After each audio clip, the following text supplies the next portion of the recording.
Gorsa kiyya kana warqiiwwan mana arabaa keessa jirtanii akka fudhattan abdiin qaba. Qemamoonni mana meedamee jechuudha. Isin anaaf warqiidha. Dubartoota biyya arabaa jiran kana yoo namni qeequ anaaf na dhukkubsa. Baay'eellee garaana nyaatanii.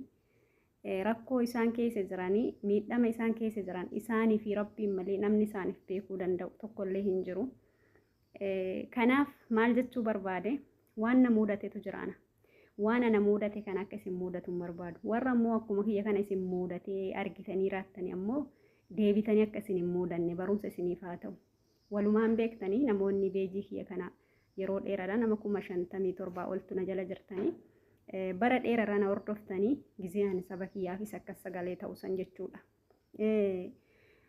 Bara Dubaayin ture san yaani ummata kiyyaaf jiraachaan ture, maatii kiyyaaf jiraachaan ture, rakkataa saba kiyya ka rakkate akkasumas abjuun kiyya hedduu maali ture walabummaa biyyaatii fi bilisummaa sabaatirra ture jechuudha. Sababni illee namni bilisa tahee jiraate tokko waan kamuu hin argata waan jedhu wayii sammuu kiyya keessatti seef godheen ture. Haa ta'u san arganne moo arganne ka jedhu walumaan argaa jirra waan ani irra deebi'ee isinitti mun jiru. Dhaloonni ammaa kun odoo namni itti himne beeka jechuu barbaadetti himaan barbaachisu. Namoonni akka saka kiyya sun turtan amma of baraame dhugaan isin hima dursee namni ofiif jiraachuu qaba. Odoo ofii hin jiraanne odoo ofii gadi hin dhaabbanne namni ati gadi dhaabdu kaminni. Odoo ofii keetii nama hin tahin namni ati nama gochuu deemtu kaminni. Dhugaan si hima. Ani mudannoo baay'een arge nama yeroo san siifuu tiyyanii beektanii miidiyaa kanarratti maqaan koo siifaniin beekama. Namni yeroo san siifan tiyyaa maalii tiyya naan jechaa turu ni yaadattanii. Diqqaa kanaa miti garuu waa rakkadheen ture. Rakkinna sanii miidiyaa irratti hin finne namuma akkas na jaalatu namuma akkas na faarsu san keessan nama dubbise baay'een qaba. Nama keessan dubbise san keessaa nama meeqarraa akka milkaa'e nama meeqatu na bira dhaabbate anatu beeka. Garuu na bira dhaabbachuu qofaa miti. Nama ani hin beekne waan isin ajaa'ibu. Namni kun na beekaa isaa hin beekne nama kana dhalatu isaa hin beeknetu rakkina san keessaa na baasaa ture rabbii gaditti jechuudha.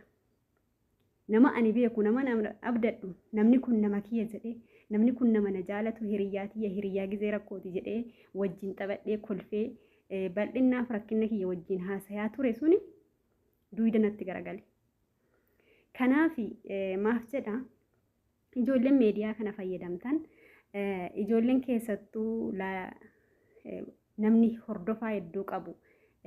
Namni hedduun si hordofu laayikii baay'ee argattu, sheerii baay'ee argattu, komentiin baay'een si dhufu of dagatta.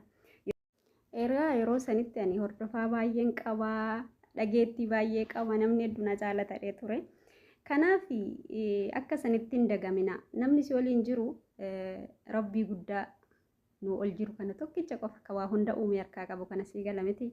Isaa gaditti uummatee ta'e jettee si deetti ilaali. Yoo ati dibattee calaleetti illee banna jalaa daalachatte jettee dhadhaa fireesha siisoitti si gala. Yoo ati nyaatte illee mee nyaanne intala tiyya naa nyaadhu yookiin mucaa kiyya naa nyaadhu ka jettu haadha ofii qofa. Sila kana taheefi awwalatti rabbii kee abdadhu itti aansaa haadha kee abdadhu. Kanaan achi hin jiru. Yoo rabbi hiree si tolchee maal jedha Oromoon oomaa himaaku abbaa gaarii dhalaturra hiree gaarii dhalatu wayyaa jedhan dhuguma. Abbaa gaarii yoo dhalatte ati dubartii taate abbaa keessan bira ta'ettee harreen baastu bultii ijaarrachuun malta. Rabbiin hiree gaarii isinii haa filatu, rabbi abbaa manaa gaarii isiniif haa kennu. Laakiin of hin dagatinaa akka ani of dagadhee namaaf jiraachaa ture, saba kiyyaaf jiraachaa ture san yoo kana jedhu waan sadaqatinaa saba keessan hin gargaarinaa rakkataa bira hin dhaabbatinaa miti. Rakkataa bira dhaabbadhu rabbiin si bira dhaabbata. Alhamdulillahi rabbil aalamiin rabbii kootti waan galata galchuun himu. Namoonni na jaalatanii na faarsanii anis nama kun kiyya jedhee abdadhee keessan dubbisaa ture san caalaa nama ani hin beekne dhalatu isaatu hin beekne biyya isaa gandi isaa eessa ta'uu hin beeknetu rakkoo ani rakkadhe san keessaa na baasaa ture jechuudha. Nama ani hin beekne dhugaa isin hima na hordofan malee nama sanaan hin beeku. Garuu namni suni rakkoo tiyya san akkasuma du'aayii wayii naa godhaa jedhee miidiyaa kanarratti maxxansinaan keessan dhufee na dubbisee si faanaa jira waan akkanaa siif godha jedhee kana waliin dhaabbatee jira. Garuu namicha san hin beeku ani. Eegana gargaareen bare malee eegan inni natti dhiyaate biyya isaatiif ganda isaa maal akka inni ta'e beeke malee garuu gizee hordoffaa baay'ee qabu san hin beeku. Atis akkuma sani. namni bareedduuti ya adiiti ya dumbushaati ya siin jedhu hundi adima taheetiin an adii naan jedhan hin jedhin dumbushama wayii ta'ee dumbushaa naan jedhan hin jedhin gaasitti hima gaafa rakkatti argita amma hin argitu kanaaf of hin dagatinaa warroonni hordofaa baay'ee qabdan warroonni komentii baay'ee qabdan warroonni laayikii baay'ee qabdan laayikiin siif godhamu kun hamma ati fayyaa qabdu hamma ati asirraa jettu qofa gaafa ati onlaayina kana cufatteetiin manatti deebite ammoo namni si quba qabu hin jiru homuu si quban qaban jiru simatu dhibee kee yaa rabbi jetta malee namoonni rabbii kee illee dagatteetumaan akka malee tahaa jirtu tun gaafa ati dhibamte isuma kasi yaalu isuma kasi furu kanaaf odoon dhukkubsatiin odoo hin rakkattinis karaa rabbii keetii deebii ofillee hin dagatinii ofiifis jiraadhu dursa ofii gad dhaabbadhu gaafa nama taatee ofiif gad dhaabbatte ammoo wanni hunda gochuu dandeessa waanuma kamuu waan ati gochuu hin dandeenye jiru rabbii keetitti hirkattee rabbii kanaan anatu jira jennaan rabbi amshirsiin jedha